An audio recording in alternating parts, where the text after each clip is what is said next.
3 News has used the Official Information Act to obtain a report which paints a damning picture of the culture inside the police force.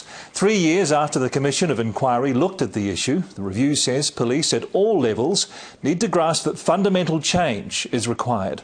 Among the criticisms contained in the report for the State Services Commission are phrases like these. Senior management lacks the confidence and adeptness to make bold, circuit-breaking moves to change the organisation's DNA. There are pockets of both first-rate and very poor performance. Some staff at Police Training College may be inappropriate role models. And some officers are poisoning the well. Jono Hutchinson has been studying the report and he joins us now live. Jono. Mike, this is a follow-up to the Commission of Inquiry in 2007, which outlined a number of serious problems with police culture. At the time, Police Commissioner Howard Broad apologised and promised that there would be big changes. And the report says that there have been some improvements, like the fact that there are ethical discussions going on at all levels of the police force. But it says most things haven't changed all that much.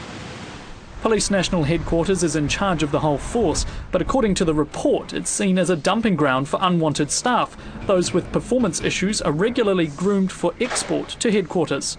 One quote says, "Some people seem to get promoted as a reward for bad behaviour.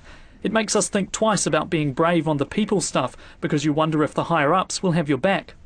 It's not the sort of comment that pleases the Police Commissioner. I'm concerned at the level of gap that exists between frontline police officers and their feelings of support from the administration, from those behind them. I think that is an issue. While most of the criticism is levelled at management, there are also concerns about community officers who are seen to get paid for 8 hours, work 4, never do nights and take long lunches. One officer is quoted as saying, "If anyone tells me to do a night or a late, I'll just ring in sick, stuff them." Among other criticisms is that the system for dealing with inappropriate behaviour is messy, at times over the top, other times weak.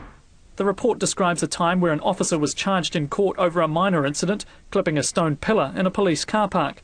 But it goes on to say, "We also reviewed files revealing some seemingly highly inappropriate behaviour, which appeared to us likely to have earned dismissal in any other work environment, ultimately sanctioned only with a warning." This woman was pack raped by former police officers Bob Sholem and Brad Shipton and 2 other men more than 20 years ago. She says after 3 reviews and the Commission of Inquiry, she'd expected positive change. Disappointing, absolutely disappointing. There must have been a lot of time and a lot of money put into this and a lot of hope from the average New Zealander, and it just doesn't add up. Also disappointed is police complainant Louise Nicholas. I really did think with 4 years ago that the effects of the Commission of Inquiry would have started straight away. And it's hugely sad that nothing has been done. The report says there is a need for fundamental change and that police at all levels need to grasp that. The report says that that sort of change can happen, but it will require swift and decisive action on the part of a management structure that so far seems to have failed at doing just that. It says practical changes are required, but that progress also relies on the removal of a handful of non-performers and inappropriate role models. Now, this report is the 3rd progress assessment in a series that will continue for 10 years. The question is, will the next one be any better?